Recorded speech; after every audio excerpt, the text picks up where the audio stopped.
नमस्कार दोस्तों, आप लोग देख रहे बानी भोजपुरी हिट न्यूज चैनल। तो बहुत बहुत स्वागत बा। तो आप लोग के बता दी कि खेसारी लाल यादव जी के फिल्म रहे मेहंदी लगा के रखना थी, तो कभी सिनेमा घर में बवाल और धमाल से चल रहा बा। वही तो जो कि यूट्यूब पर खेसारी लाल यादव जी के फिल्म मेहंदी लगा कर 3 फिल्म के गाना भी धमाल और रिकॉर्ड बना रहा बा। तो कि करीब 23 घंटा पहले जो कि इंटरटेनमेंट रंगीला पर जो कि मेहंदी लगा के 3 फिल्म के वीडियो रिलीज किया गया था, जो कि गाना के नाम और पोस्टर स्क्रीन पर देख सकत बानी।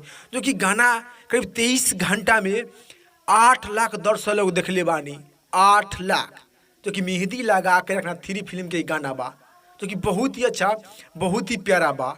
तो आप लोग भी खेसारी लाल जी के फैन बनी तो बहुत ही खुशखबरी की बात बा कि मेहंदी लगा के 3 फिल्म जो कि सिनेमा घर में बवाल मचा रहा बा, उधरे मेहंदी लगा के 3 फिल्म के गाना भी यूट्यूब पर धमाल और रिकॉर्ड बना रहा बा। तो आप लोग ये गाना अभी तक ना सुन ले बानी तो आप लोग भी जाइए इंटरटेनमेंट रंगीला पर और खेसारी लाल यादव जी के फिल्म मेहंदी लगा के 3 फिल्म के ये गाना वीडियो देखी और सुनी और सुनकर कमेंट बॉक्स में बताइए कि आप लोग के देखे में कैसा लगा। और जिन भाई लोग जो कि मेहंदी लगा के 3 फिल्म सिनेमा घर में देखे या नहीं, वो भाई लोग कमेंट करके बताए कि मेहंदी लगा 3 फिल्म आप लोग के देखे में कैसा लगा और इस रिपोर्ट के बारे में क्या राय बा, क्या विचार बा, आप लोग नीचे कमेंट बॉक्स बताएं।